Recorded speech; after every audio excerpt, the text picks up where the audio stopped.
একসময় ক্ষমতার খেলায় এক বিচক্ষণ গৃহস্থ যেমন নিজের উঠোনে একটা মোটা তাজা কুকুর পোষে, চোর তাড়াবে, বাড়ি পাহারা দেবে, দরকারে দাঁতও বার করবে, আমেরিকাও তেমনি করে এক জোট গড়ে তুলেছিল। নাম তার ন্যাটো। সেই জোটকে শুধু বানিয়েই ছেড়ে দেয়নি, বরং 8 দশক ধরে দুধ ভাত, মাংস ভাত, কখনো সোনার বাটি, কখনো রূপোর থালায় তুলে খাইয়েছে। যেন সে শুধু বড়ই হয় না, শক্তিও পায়, আর মালিকের ইশারায় লেজ নাড়িয়ে ঠিক সময়ে গর্জে ওঠে। কিন্তু দুনিয়ার নিয়ম বড় নিষ্ঠুর।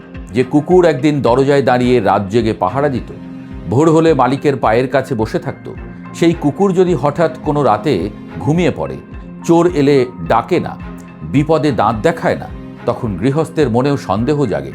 তখন সে ভাবে, এতদিন যা খাইয়েছি তা কি তবে শুধু অপচয়?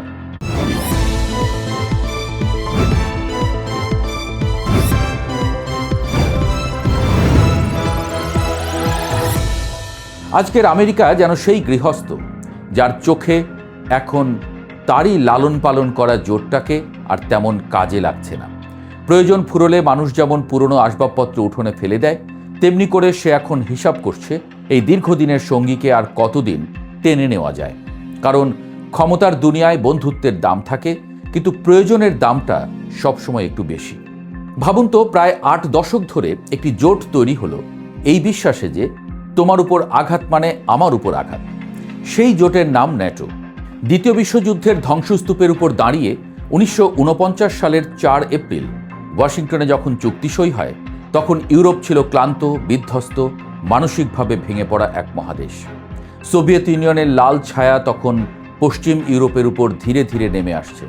আমেরিকা তখন বলল, ভয় নেই, আমি আছি। কিন্তু ইতিহাসের প্রতিটি আমি আছি বাক্যের সঙ্গে একটি অদৃশ্য হিসাব খাতা থাকে। আমেরিকার ক্ষেত্রেও ছিল। ইউরোপকে রক্ষা করা যেমন উদ্দেশ্য ছিল, তেমনি সমাজতন্ত্র ঠেকিয়ে পুঁজিবাদী বিশ্ব ব্যবস্থা প্রতিষ্ঠা করাও ছিল সমান গুরুত্বপূর্ণ লক্ষ্য। শুরুতে 12টি দেশ, পরে বাড়তে বাড়তে 32, সর্বশেষ সুইডেন পর্যন্ত নিরপেক্ষতার শতবর্ষী নীতি ভেঙে এই জোটে ঢুকে পড়ল। ব্রাসেলসে সদর দপ্তর, আধুনিক অস্ত্র, যৌথ মহড়া, সব মিলিয়ে ন্যাটো হয়ে উঠল পৃথিবীর সবচেয়ে শক্তিশালী সামরিক ক্লাব।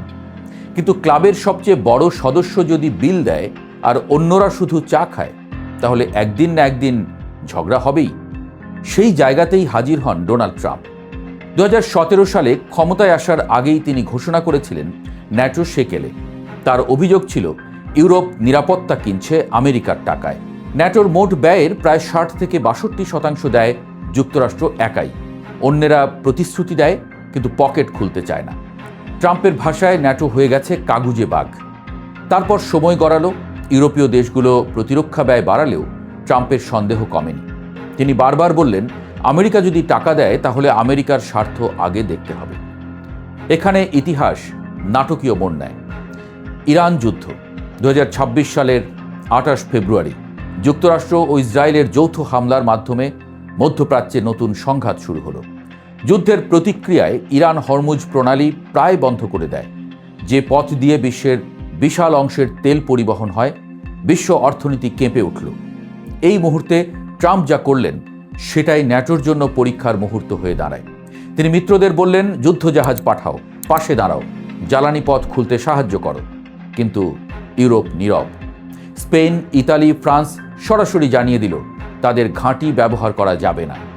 কেউ যুদ্ধজাহাজ পাঠালো না, কেউ সামরিক সহায়তাও দিল না। এক অদ্ভুত দৃশ্য তৈরি হলো। যে জোটের জন্য আমেরিকা দশকের পর দশক অর্থ ঢেলেছে, সেই জোট যুদ্ধের সময় বলল, এই যুদ্ধ আমাদের নয়। আইনের দিক থেকে তারা ভুল বলেননি। ন্যাটোর আর্টিকেল 5 বলছে, কেবল সদস্য দেশ আক্রান্ত হলে সবাই সাহায্য করবে। এখানে আক্রমণ করেছে যুক্তরাষ্ট্র নিজেই।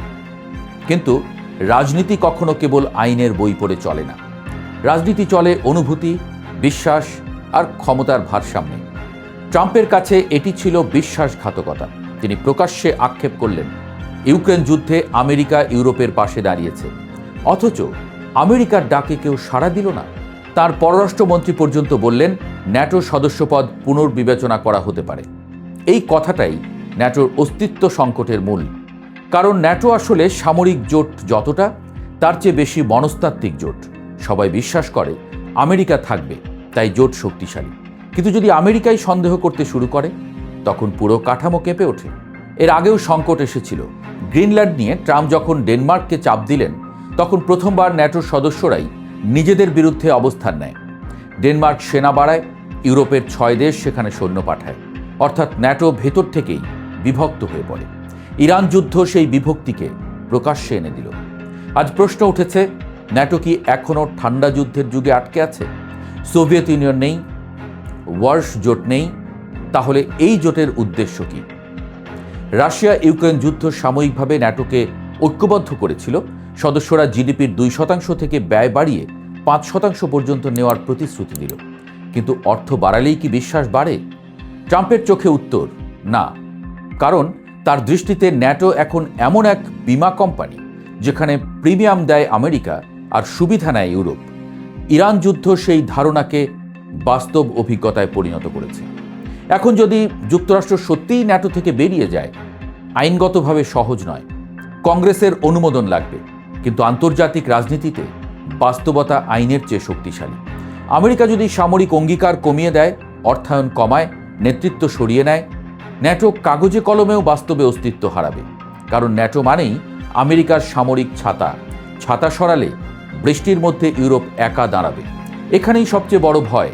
ইউরোপ বুঝতে পারছে আমেরিকার ধৈর্য শেষের দিকে, আর ট্রাম্প বুঝতে চাইছেন বন্ধুত্ব একমুখী হলে তা জোট নয়, বোঝা। মানুষ বন্ধুত্ব করে হৃদয়ে, কিন্তু রাষ্ট্র বন্ধুত্ব করে হিসাবের খাতায়। আর খাতা যখন লালকালি দেখায় তখন বন্ধুত্বের কবিতা খুব দ্রুত গদ্যে নেমে আসে। ইরান যুদ্ধ সেই গদ্যের মুহূর্ত। আজ ন্যাটো দাঁড়িয়ে আছে এক অদ্ভুত মোড়ে। বাইরে শত্রু কম, ভেতরে সন্দেহ বেশি। ইতিহাসে বহু জোট যুদ্ধের আঘাতে ভাঙেনি, ভেঙেছে অবিশ্বাসে। আর যদি আমেরিকা সত্যিই মনে করে তার ডাকে কেউ সাড়া দেয় না, তাহলে ন্যাটো নামটা হয়তো মানচিত্রে থাকবে, কিন্তু শক্তি হিসেবে ধীরে ধীরে মুছে যাবে। কারণ শেষ পর্যন্ত প্রশ্নটা অস্ত্রের নয়, আস্থার। ইরান যুদ্ধ সেই আস্থাকেই সবচেয়ে বড় আঘাত দিয়েছে। এবং হয়তো ইতিহাস একদিন লিখবে, ন্যাটো ভাঙেনি কোনো শত্রুর হাতে, বরং ভেঙেছিল সেই দিন যেদিন যুদ্ধের ডাক শুনে মিত্ররা নীরব ছিল।